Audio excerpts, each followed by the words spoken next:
এই মেলাকে দল মতের ঊর্ধ্বে রাখবেন। এটা আওয়ামী লীগের মেলা না, বিএনপির মেলা না, গামছা মার্কার মেলা না, এটা ফাইলা বাংলার মেলা। সেই সম্মানটা যেন আপনারা ফাইলা বাংলায় রাখেন, এই আশাবাদ ব্যক্ত করে আমি আমার কথা শেষ করি। যদি কোনো অসুবিধা হয় আমাকে খবর দিবেন। আমার 2 পাখা আছে, আমি সিলের মতো উইরা এসে পড়বো ইনশাল্লাহ।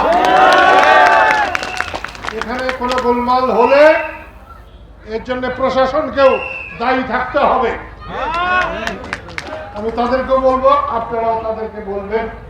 যারা এখানে দোকান করেন, যারা ব্যবসা করেন, যারা এখানে মাজারে এসেছেন, প্রত্যেকে অনুরোধ করব প্রশাসনকে বুঝিয়ে বলবেন যে আপনাদের মেলা আপনারা করবেন।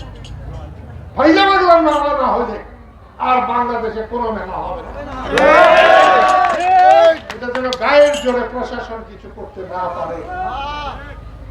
2 দিন আগে শেখ হাসিনার অবস্থা দেখে যারা প্রশাসনে আছেন তাদের প্রত্যেকেই এই ব্যাপারটা যেন মনে রাখেন যে আজকের বাদশা কালকে ফকির হইতে পারে।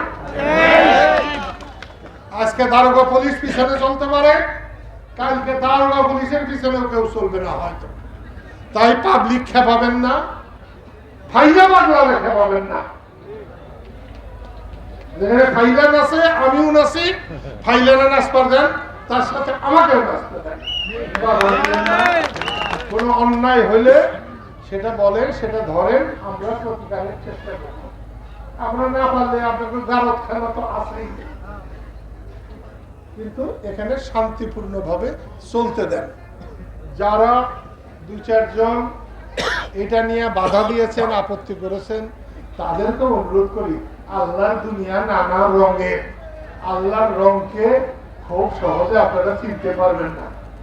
এটা আল্লাহ বন্ধ করলে 1 মুহূর্তে করতে পারে, আর আল্লাহ বন্ধ না করলে আপনারা কিয়ামত পর্যন্ত বন্ধ করতে পারবেন না।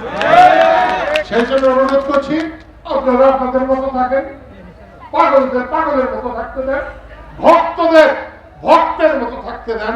আল্লাহ আপনাদেরকে তার পবিত্র আরশের ছায়াতলে রাখুন। খোদা হাফেজ।